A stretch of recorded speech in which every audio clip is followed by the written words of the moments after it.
Break के बाद एक मरतबा फिर खुशामदीद नाजरीन। जैसे कि ब्रेक से पहले बात हो रही थी कि ताकतवर तबका जो है वो टैक्स नहीं देता, जिसकी वजह से ये तमाम माली मसाइल हैं।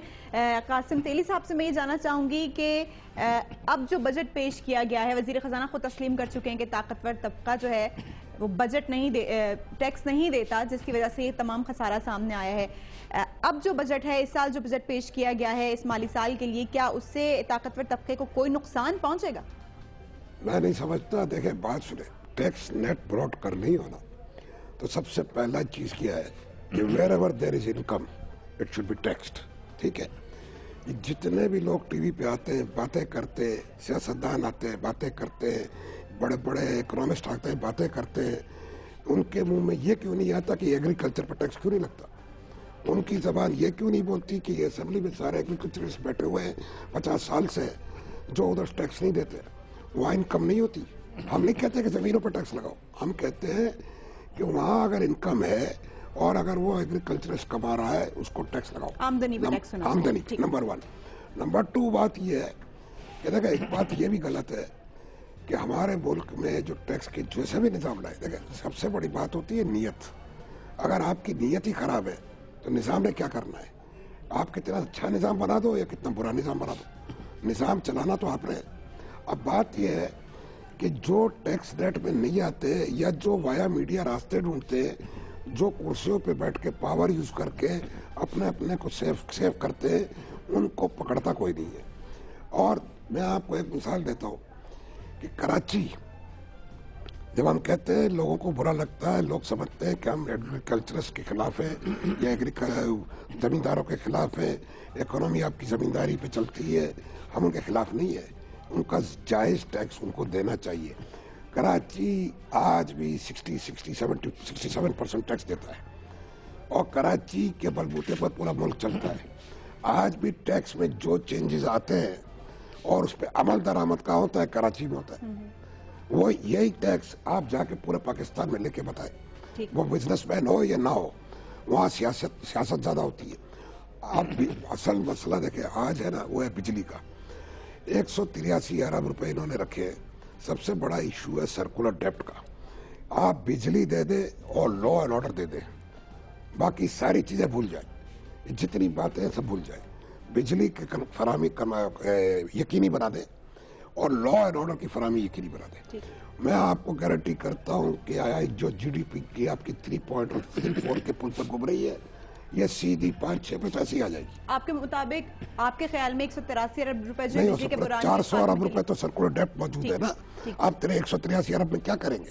आपने बिजली को ठीक, लेकिन हुकूमत तैयार हो गए, जितनी भी रकम की जरूरत होगी वजीर खजाना ने कहा वो मुहैया की जाएगी। करना बड़ी आसान बात है। मैं भी इधर बैठ के कह दूं कि मैं 500 अरब रुपए दे दूंगा। बिल्कुल, और बात ये है कि अगर दे सकते थे तो अब तक क्यों नहीं दिए और अब तक बहरान क्यों नहीं हल हुआ? इब्राहिम मुगल साहब भी हमारे साथ मौजूद हैं। इब्राहिम मुगल साहब, अफरात ज़र की शरह भी कम हुई है, ये कहना है वजीर खजाना का। अगर अफरात ज़र की शरह कम हुई है तो उसके लोगों के माली हालात पर असरात वाज़ेह क्यों नहीं हो रहे?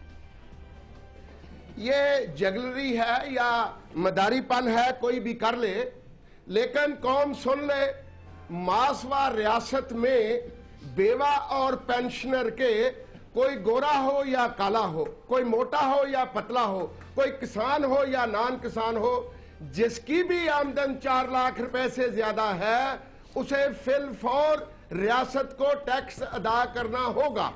दूसरी चीज, एफबीआर में सालाना 500 अरब रुपए की करप्शन को जीरो पर लाना होगा। हुकूमत ने 183 अरब रुपए बिजली की सब्सिडी के लिए रखे। जवाब हुकूमत ये दे 317 अरब रुपए मैं और आप तो बिल देते हैं। जिन लोगों ने 317 अरब रुपए बिजली के बिल देने हैं, उनका नाम ईसीएल पे डाला, उनके घरों के बाहर बोर्ड लगाया कि ये चोर है, और उनको मुआशरे में ऐसा मुकाम दिया कि वो चोरी ना करे। चौथी चीज, मोहतरमा हिना रबानी खर साहबा के मुतल्लक बड़ी जबान ज़दे आम बात है कि मोहतरमा 8,000 रुपया सालाना टैक्स देती है। उनके खामदे नामदार 6 करोड़ 77 लाख रुपया बिजली का बिल था। 30,000 रुपया महीना किस्त करा के 190 साल में वो बिल अदा करेंगे। गरीब आदमी का मीटर कटे तो मीटर के पैसे अलहदा और 1000 रुपया रिश्वत भी दो, किस्त का नाम निशान भी नहीं। और मैं बात कर दूं, क्या ईमान सदर के अखराजात को 90% कम करने की बात हुई? क्या वजीर आजम के अखराजात को कम करने की बात हुई? क्या 14% यहाँ गैस चोरी होती है? तो कहा दुनिया में 1% लॉस है, छोटे मकान में मुंतकिल हो रहे हैं वजीर आजम। वो कह रहे हैं अपनी रहाइश तर्क कर रहे हैं वजीर आजम, हाउस से उसको इंस्टीट्यूट बना देंगे और एक छोटे मकान में रहाइश पजीर होंगे वजीर आजम। जी आपने बजा फरमाया। यहाँ जो वाई ब्लॉक लाहौर में मोहतरम की रहाइश गाह है, वहां आज भी काउंट कर ले कि वजीर आजम साहब इस्लामाबाद भी होते हैं तो 159 सिपाही वो खाली घर का तवाफ कर रहे होते हैं। ये है मायार, जबान और है, काम और है। अगर कौम वाकई ही मुश्किल में है तो 100 वजीरों का ये ताइफा, 100 वजीरों का ये बहरी बेड़ा, क्या ये जाहिर करता है कि आपकी कौम के साथ हमदर्दी है? क्या ये जाहिर करता है कि आप कौम के साथ कोई जज्बा रखते हैं? और मैं वजह बता दूं क्या है, सिद्दीकी साहब भी ऑन करेंगे।